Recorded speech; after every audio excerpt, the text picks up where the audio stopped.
Hello everybody, welcome back. Today as well we have new video for you all. In this video I'll show you how you can know if you are restricted on Messenger. But before that, please do make sure to like our video, subscribe our channel, and yes, without any further delay, we're simply gonna go ahead step into our video. For that matter, let's access our Messenger app first. So we have accessed our Messenger app, and let's see, there is a particular account where we would like to send a text to, but you're just not being able to get in touch with them.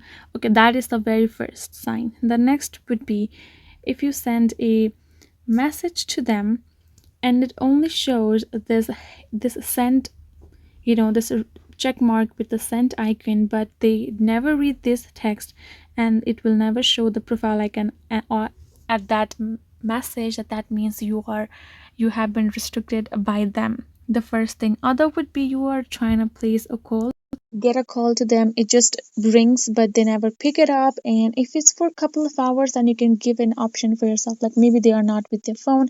But if it continues for multiple days, then that means they have restricted you. So these are the steps for you to know that whether you have been restricted or not.